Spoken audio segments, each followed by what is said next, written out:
This is 99% Invisible. I'm Delaney Hall, filling in for Roman Mars. Maybe you've heard a story like this, how once upon a time on the outskirts of the town where someone grew up or where they went to school, on the edge of the woods, there was a scary old asylum. Over the last few years, so many people have told me versions of this story. That's writer Sandy Allen. They wrote a book called A Kind of Miraculous Paradise about mental health care in America. And often when somebody learns that I write about mental health, they will launch into their old asylum story, how they used to break into one with their friends, or how someone they knew saw a ghost there. The details vary. But the one detail that almost never varies, the thing that seems to make an asylum story, is that the asylum is nearly always abandoned. Oh boy. The former Buffalo State Asylum for the Insane is an imposing stone structure on the north side of Buffalo, New York. It's nearly 150 years old, and its resident historian, Corey Fabian Barrett, recently took me inside. This is pretty much what happens when you leave a building sit by itself for 40 years. The interior was everything you would expect from an old, abandoned asylum, with boarded-up windows and long, derelict corridors. You've got all the paint crumbling off the walls. You've got the paint crumbling off of the tin ceiling. Graffiti that says, "Get out now." Yeah, that's some of the Buffalo State College student shenanigans.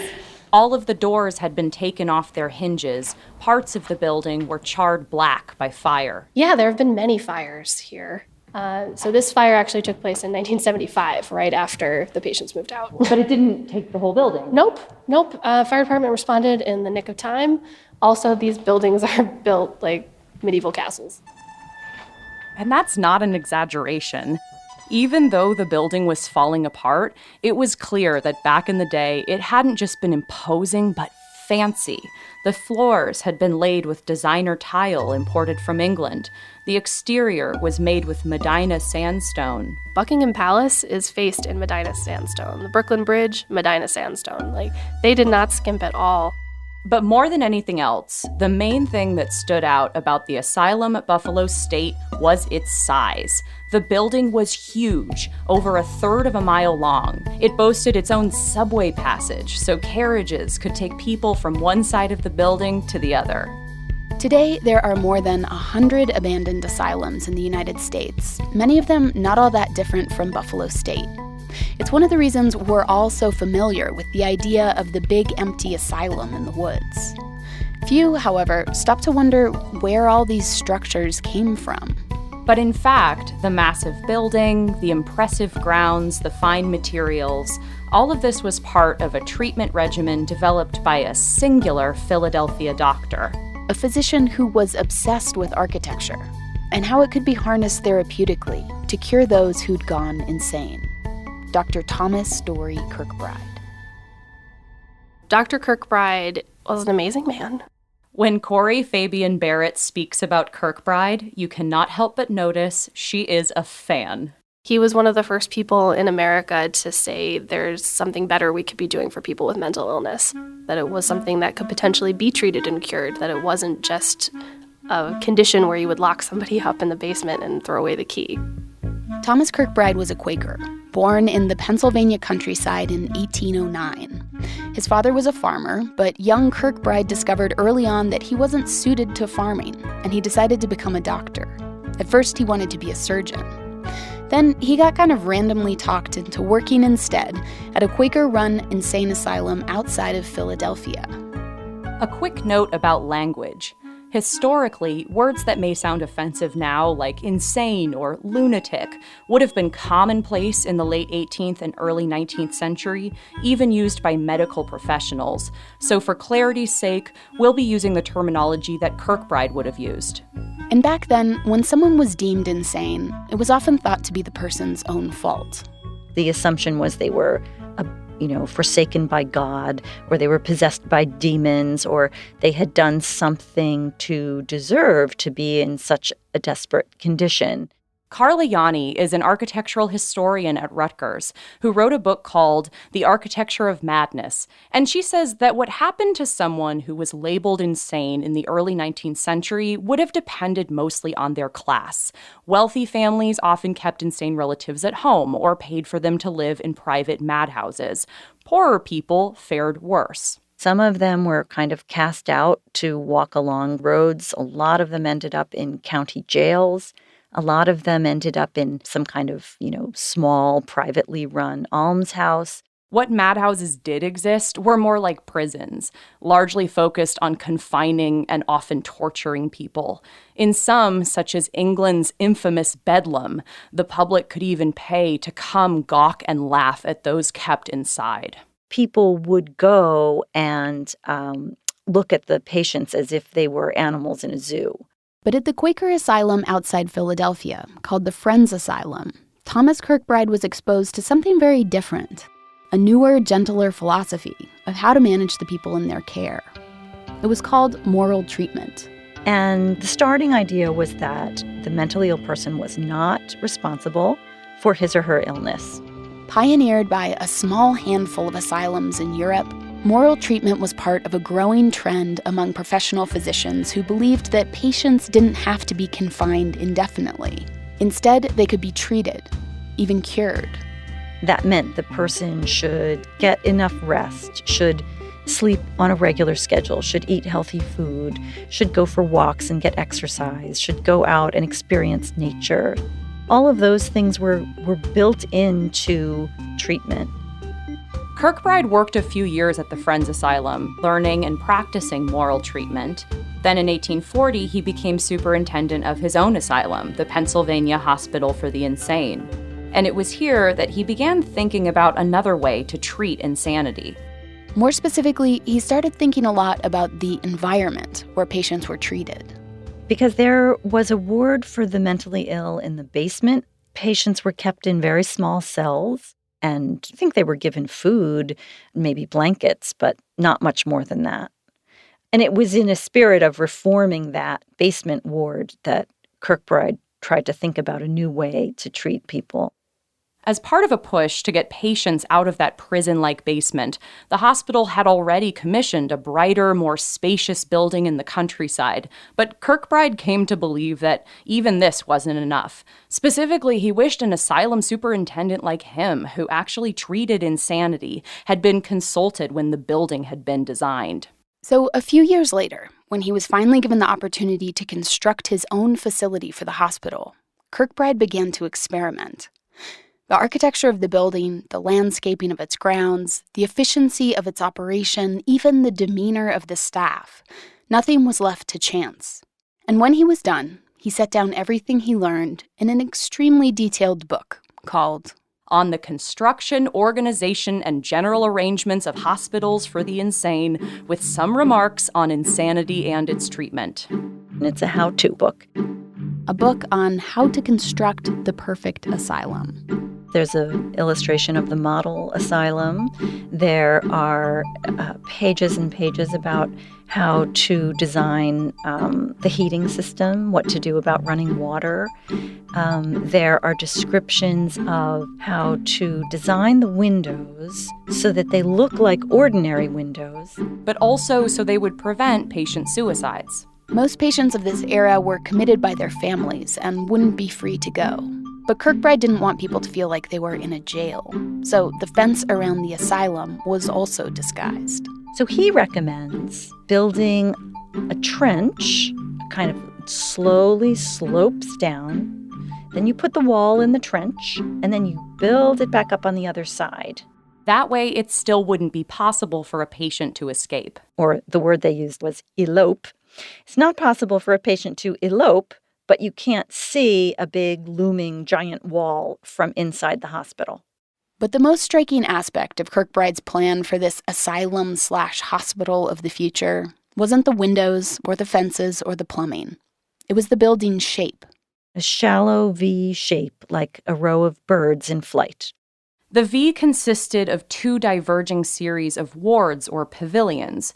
New arrivals would arrive at the administrative building in the center of the V. From there, patients would be first segregated by gender, men going to one side, women to the other. They would then be segregated by condition, according to 4 distinct levels of need.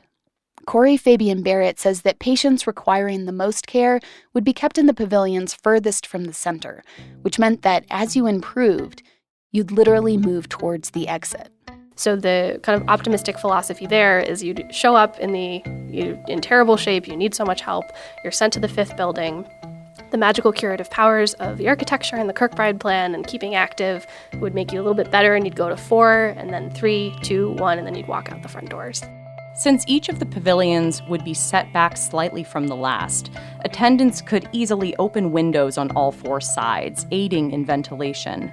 The narrowed points of contact between sections also protected against fire, making it easier to seal off any one part of the facility from the others.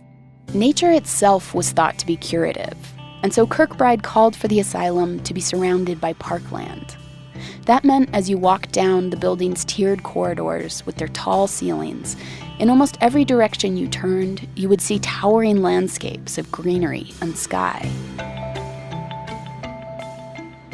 The idea was for the asylum to feel like a Victorian home. And each ward was supposed to be structured like an ideal Victorian family unit. So they all do everything together. The doctor has meals with them at the head of the table to model an ideal Victorian fatherhood. The nurse, the matron, is at the other end of the table as the mother, and they're all acting like this family. And if that scene strikes you as a bit paternalistic, that wasn't unusual for the time. A whole moral reform movement was building around the idea that society had a duty to provide care for the less fortunate, much like a father should provide for his children. One of the most famous reformers was a teacher from Massachusetts named Dorothea Dix. Dix toured the country, counting and writing reports on the condition of what she called the insane poor. She wrote powerful speeches she'd then have men deliver on her behalf. As a woman, she was barred from speaking herself to state legislatures. Nonetheless, one by one, she got 20 states to fund public asylums. And so they were paid for with taxpayers' dollars. And this was a time when American states didn't pay for much of anything. They barely paid for roads. Kirkbride and Dix corresponded frequently, allies in the battle to fund asylums. He even included a section in his book addressed to the same officials Dix would have been lobbying. He reminded them that anyone, including them, could go insane. It didn't matter their race or creed or class. Kirkbride called insanity the Great Leveler. So when the elegantly titled On the Construction, Organization, and General Arrangement of Hospitals for the Insane with Some Remarks on Insanity and Its Treatment hit the stands, it was wildly popular. It's super dense. If you read it today, you can't believe that this was popular, but it was 1854 and people loved it. Asylums began popping up all across the country. In 1840, the United States had just 18. By 1880, there were 139. Most of them were built with state funds and were designed in accordance with the Kirkbride Plan. The plan gave an architect everything they'd need to build a beautiful, optimally functional asylum. With their distinctive V-shape, they were soon known simply as Kirkbrides. Which is how the city of Buffalo, New York ended up with that giant Kirkbride that Corey Fabian Barrett was showing me around earlier. This building was a result of intense competition. Any self-respecting American town desperately wanted its own Kirkbride. It would be seen as a source of jobs and prestige. So when the New York legislature agreed to fund a new asylum in 1865 to serve the western half of the state, there's a huge competition throughout western New York region about where this hospital is going to go. Batavia, Lockport, Buffalo, a few other smaller towns are all jostling for the bid. Buffalo ends up winning. Huzzah, by offering a perpetual supply of free water to the hospital. The state spared no expense. They hired Frederick Law Olmsted, the co-designer of Central Park, to surround the facility with hundreds of landscaped acres. And one of the great architects of the 19th century, H.H. Richardson, designed the building's exterior, topping it off with 2 enormous copper-sided towers, almost like the towers of a cathedral. As for what they were for, that's one of the top questions I get about those towers. Like, what was up there? Like, what were they doing in those towers? Yeah. And nothing. They were purely decorative from day one. And it is hard as it is to believe that a state project would spend all that money and effort on two massive decorative towers. That is exactly what they did in the 1870s. But the exterior grandeur of the Buffalo Asylum was nothing compared to what was going on inside. Hospitals operated almost as towns. They were cities in microcosm. You know, they had a full complement of everything a small town would need. Kirkbride believed that patients being occupied was key to their recovery, so many asylums contained full working farms staffed in part by patients. Cows, pigs, horses, chickens. Yeah, like was it self-sustaining to a certain degree? It was, yeah. Kirkbride's had bowling alleys, dance halls, and baseball diamonds. One even had a kind of pre-electric roller coaster. The asylum in Poughkeepsie had a 9-hole golf course. People could even purchase postcards featuring a lovely drawing of the area's Kirkbride. Like, "Miss you, darling. Here's a pastel of a lunatic asylum." Like, literally, yes. Asylums had become symbols of civic and social achievement, all resting on the belief in insanity's possible cure. But from their inception, there was a gap between society's ambitions for these buildings and how the buildings actually functioned. For one thing, the very size of many of the state asylums built in the late 19th century ended up working against them. Kirkbride had been adamant a superintendent should be able to visit each and every patient so that an asylum should be 250 patients maximum. But asylum superintendents were under financial pressure. They wanted to increase the maximum asylum size to 600 to take on more paying patients. So at the superintendent's annual meeting, they held a vote. Kirkbride voted against the measure, but it passed anyway. So when H.H. Richardson designed the Buffalo Hospital for the Insane in the early 1870s, he designed it for the maximum 600. So there were never enough attendants, there weren't enough nurses, which ruins all of the aspects of the moral treatment. But the larger problem was that many patients staying at Kirkbride's didn't leave. From the beginning, the idea had been that patients in any one Kirkbride hospital would soon be cured, continually making room for new patients. So you're supposed to come here, be here, take in the Kirkbride goodness for no more than a year, and then you're cured and you go home. This is not how it works in practice at all. Kirkbride himself claimed that his asylum in Philadelphia had an 80% cure rate. Other superintendents claimed rates as high as 90 or even 100%. But the doctors had been collecting and reporting their own data. So a person who died in an asylum might be counted as cured, while a patient who required a second visit might be counted as 2 people cured. The result was that once a Kirkbride asylum opened, it quickly filled up and stayed that way. People are staying here much, much longer, and they realize that within 2 or 3 years of the hospital opening. They're like, you know what, this doesn't work as an acute care facility. We're a long-term care place, and we don't have enough space to be that. So they became places where people who were very poor and very sick ended up living their entire lives, 20, 30, 40 years. By the mid-20th century, the buildings had become overcrowded, with far more patients than Kirkbride would have ever dreamed. Buffalo's asylum, for example, which recall was designed for 600. At the height of this hospital, which was in the 1950s, there were 3,600 patients living here. The state mental hospitals constructed during the early 20th century grew even larger, and they resembled institutional buildings like prisons. This was the very thing Kirkbride had wanted to avoid. The largest, Pilgrim State Hospital on Long Island, at its apex housed over 14,000 patients. By 1955, more than 500,000 Americans were confined in state mental hospitals. So they became warehouses for humans, and they were criticized for causing insanity rather than curing it. Meanwhile, psychiatrists had turned their focus to curing what were now termed mental illnesses. They focused on physical interventions like lobotomies, insulin comas, electroshock treatments, and eventually chemicals marketed as psychiatric drugs. In the 1960s, new laws prohibited psychiatric patients from working. Without the contribution of patient labor, many hospitals' infrastructures were brought to a halt. In the 1970s, American state mental hospitals were largely defunded, emptied, and shuttered during what was called deinstitutionalization. The Kirkbride in Buffalo was finally shut down in 1974. Its few remaining patients transferred to a smaller facility next door. By that time, almost everything about the original purpose of these buildings, and others like them, had been forgotten.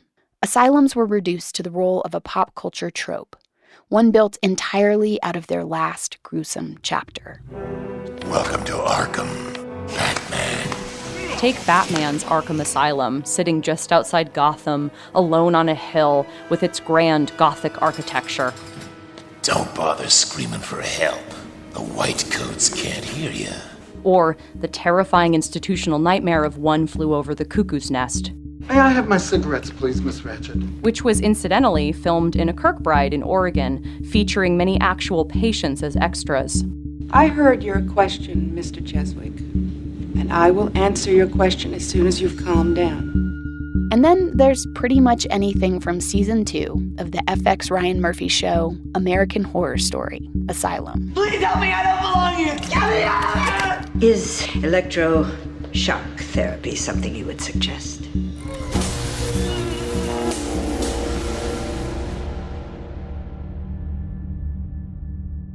You know, what bothers me is when they try to get you to admit that they're creepy places. Chris Payne is a photographer who's probably been inside more Kirkbrides than anybody else. He photographed 70 abandoned mental hospitals in 30 states for a book called Asylum, Inside the Closed World of State Mental Hospitals. That's a question that gets asked endlessly is what was it like inside? Was it creepy? Did you see any ghosts? And I didn't find them creepy. And at the very opposite, I felt lucky to be in them and to be able to photograph them.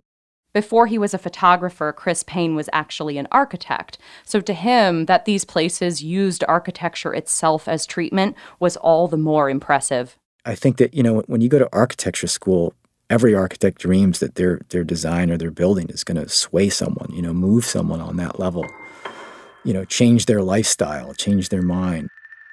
The power these buildings once had to change people's minds, that was part of what Chris wanted to capture. Because once something's been abandoned for 30, 40 years, and once you vandalize it, once you strip things out, and once things start to fall in on each other, it could be any abandoned building. It could be anything. So it was very hard to find those moments that were still intact and that were very specific to this way of life. And so I spent hours, days inside them taking pictures. And what Chris found is that despite decades of disrepair, the buildings were still beautiful. The light still flooded in through the stately windows. The trees planted 130 years ago had grown tall and graceful. But he also found evidence of what had made Kirkbride self-sustaining. Vats for making sauerkraut, a beauty parlor, 3 dresses handmade by patients. Seeing his photos helped me imagine, a little, what life might have been like at these institutions when they were truly operational. They gave me a little glimmer of a group of people whose silence in this historical narrative is always very loud to me, the patients themselves. There's this one photograph of Chris's I keep thinking about. There was a cabinet of toothbrushes at Hudson River State Hospital in Poughkeepsie. Like dozens of toothbrushes, orange, red, green, blue, pink, each carefully labeled. And for some reason, when they emptied out the ward, they left this cupboard of toothbrushes, each with the patient's name on them. The image says, that's how many people once called this place home. That's how many people once hung their toothbrush here. And it says that this is how hastily this space was abandoned. Like, wherever these folks went next, they didn't get to bring their toothbrush. Of the few dozen Kirkbride buildings that are still standing, many are in the process of slowly decaying. They're regarded as public nuisances or expensive headaches.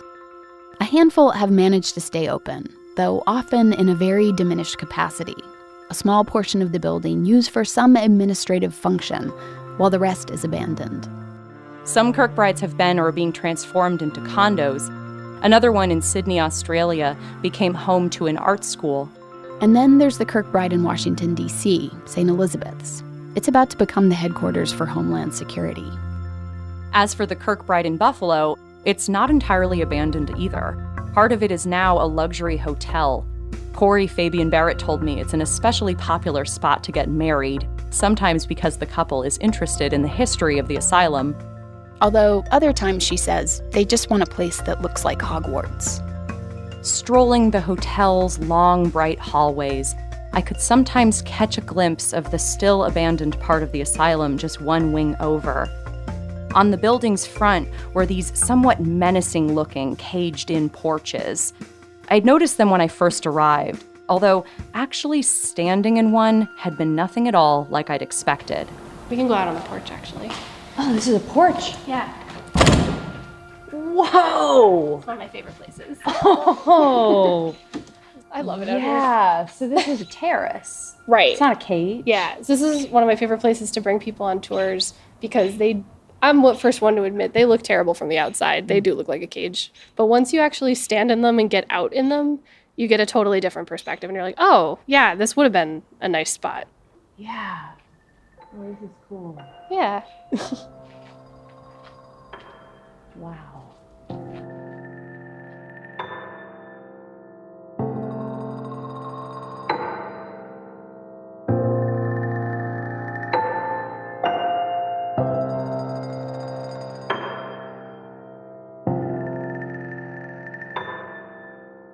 When we come back, we'll talk with writer and reporter Sandy Allen about one small way in which Kirkbride's ideas have remained alive.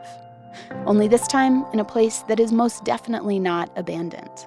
Stay with us.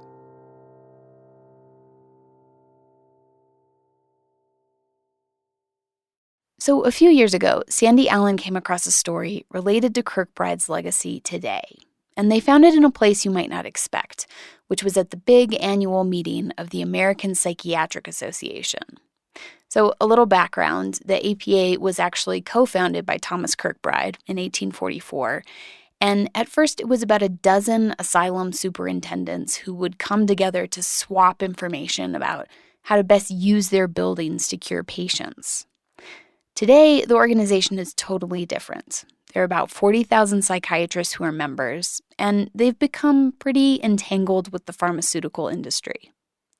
So Sandy was at their annual conference, which that year they were having in San Diego. And they were actually having it at the big convention hall where they do Comic-Con. So it was kind of like going to Comic-Con, except it was all about psych meds. It's like on the sales floor, it's like these huge banners, floor to ceiling, like big rotating displays with flashing lights and the logos of this pill and this pill and this pill and this pill and all these nice, pretty people trying to talk to you and hand you sweet treats and so on. And, it was all this sort of stuff that's focused on how do we change that one individual who's, perceived as being somehow errant. So very different from what we heard about in the story about Kirkbride, which is about moral treatment and this idea that altering a person's environment can really help. Yeah, exactly. And of all the things I saw that day at the APA fair, there was one little something that did remind me of that older idea, of that different approach. It was unlike everything else I saw, and it really stuck with me, perhaps literally because I ate it. It was a piece of cheese. And a couple of months later, I went to meet the man who helps make it. I'm Jose Villegas, originally from Caracas, Venezuela. So Jose lives and makes cheese at this place called Gould Farm in Massachusetts. And if the APA meeting represents kind of the mainstream thinking in modern psychiatric treatment, then Gould Farm is a great example of how Kirkbridean ideas remain alive anyway. So tell us more about Gould and how it has kept some of those ideas alive. Well, first, Gould Farm is a real farm. They've got 700 acres in this super beautiful part of western Massachusetts called the Berkshires, and it was started over a century ago in 1913 by a guy named Will Gould, so this is 30 years after Kirkbride's death. And Will Gould was really Christian and really into the idea that having a place in the countryside that was welcoming toward people who were being outcast from society, that was his divine mission. And fast forward a century, and Gould Farm is really different in some senses. It's much larger, it's better established, it's secular, but it's still today totally focused on that original idea, providing a farm where people with severe psychiatric challenges can stay and work and hopefully recover. So the cheesemonger, Jose, had a tough life. He had experienced abuse as a kid. He moved to the East Coast about 35 years ago, and as an adult, he'd been in and out of psych hospitals, and he'd ended up very isolated. And eventually a doctor tells him about this farm, and initially he was really skeptical. I was totally a city person, and I never thought that I could survive in a place like this. But when he got to Gould Farm, right away, he could tell it was different than other institutions where he'd stayed. So for one, at a regular mental health care facility, usually doctors and staff would be wearing uniforms. And at Gould Farm, everybody was just wearing regular clothes. There's no khakis and walkie-talkies, as Lisanne Finston puts it. She's the director of Gould Farm. We have protocols, we have policies that enable us to respond quickly in an emergency or a crisis, to de-escalate. We're licensed by, the State Department of Mental Health, but to look around, we don't wear all of those things on our sleeve. Or something else you'd never see at a regular psych hospital. None of our doors are ever locked. I frankly don't have a key to my office. Our cars are never locked, and that goes for all of us. Lisanne explained Gould Farm is a community, and communities are all about trust. So it's definitely not the big iron fence philosophy of mental health care. Right, definitely not. So what happens after Jose arrives? He notices it all looks very different, it feels very different, and then what happens next with him? Well, Jose is a really tall guy, and back then he was also really heavy, and he'd become really afraid of even trying simple things because he was afraid he might break something or drop something, and people might think he was a klutz. I never had confidence to not even bring dishes from the kitchen into the dining room. But when a new guest like Jose arrives at the farm, they're immediately absorbed into the farm's daily working life. So maybe they're on the nursery crew. Maybe they're in the forest and grounds crew, clearing paths. It might be winter and it's sap season, and so you'll be out in the woods tapping trees and hanging buckets and collecting sap and boiling it down into maple syrup. So everyone at Gould Farm has a job, and the entire staff lives there and works there too. Lisanne and her family live on the farm, as do the roughly 40 staff members. And how big is the farm? How many patients live there? Well, for one thing, they're not called patients while they're there. They're called guests, which is a very deliberate choice they've made with the language. Mm-hmm. So about 40 guests live at the farm at any given time. The people who come here include people who are managing mental health challenges like schizophrenia, schizoaffective disorder, bipolar, major depression. These are typically folks who've experienced plenty of the traditional American mental health care system and still, like Jose, have found themselves struggling. But for him, everything changed when he got to Gould Farm and started getting curious about cheese. At some point, I said, can I start making cheese? He tried it, he liked it, and he got really into it. And cheese takes some commitment. Getting up at 4 o'clock in the morning, because at that time we used to pasteurize the milk and make the cheese. For Jose, it was when he was learning to make cheese and gaining the confidence to walk a plate across the dining room, or learning to do dishes, or learning to cook, and taking walks and making friends and just being in this beautiful, natural place that all these things, his self-image started to fundamentally change.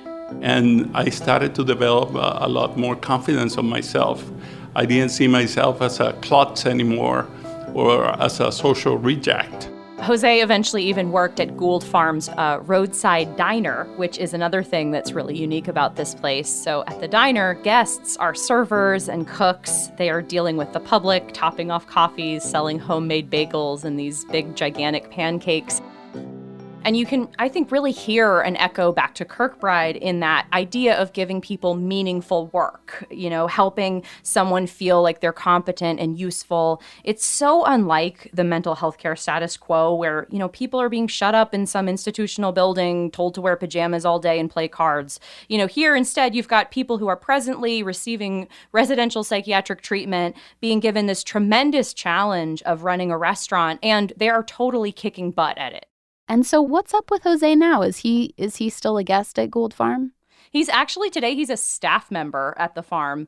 And he's also what's called a certified peer specialist. So he's someone who's done this training and he has this firsthand experience with psychiatric diagnosis, being in treatment, that kind of stuff. And he's lending that expertise to other people who are presently figuring out their own recoveries. So Jose talked to me about how he used to feel like such an outsider, but now he's part of that community. And it's not just the Gould Farm community, but the wider community. There's this relationship between the farm and the town, which also feels very Kirkbride-y. Locals have histories with the farm. They've had family and friends who've stayed there or worked there. I mean, some people even just go by the cafe for their morning coffee. There's a way in which the town's history is really intertwined with the farm's history, and the farm's history is intertwined with the town.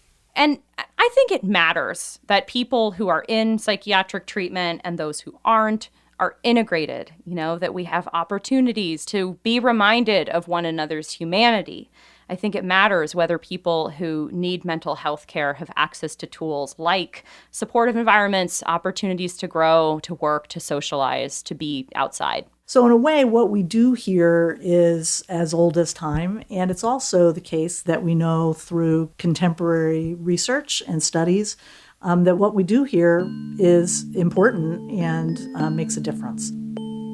So in the scheme of things, how rare is a place like Gould Farm? In America, really, really rare. There's Gould Farm and a few others like it, some of which were directly based on Gould.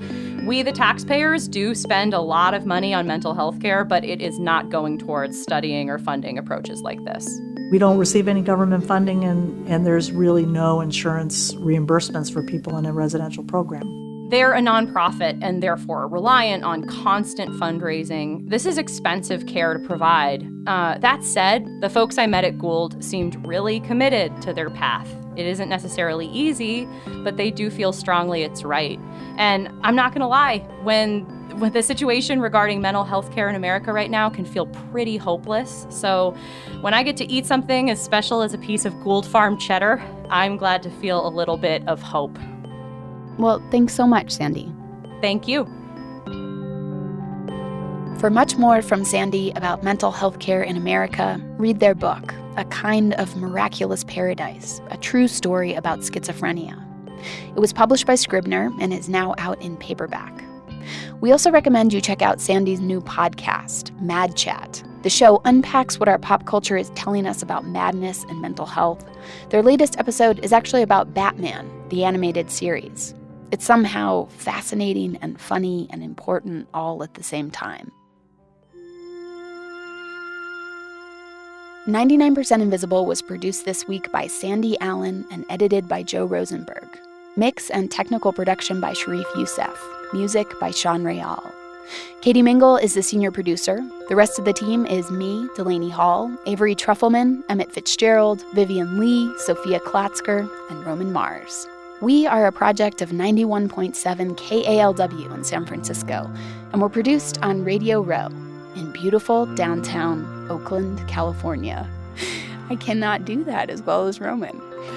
99% Invisible is a member of Radiotopia from PRX, a fiercely independent collective of the most innovative shows in all of podcasting. Find them all at radiotopia.fm. You can find the show and join discussions about the show on Facebook. You can tweet Roman Mars at Roman Mars. You can tweet me at DAP Hall. And you can tweet the show at 99PIORG. We're on Instagram and Reddit too. We have links and pictures of some of the Kirkbrides we talked about at 99pi.org.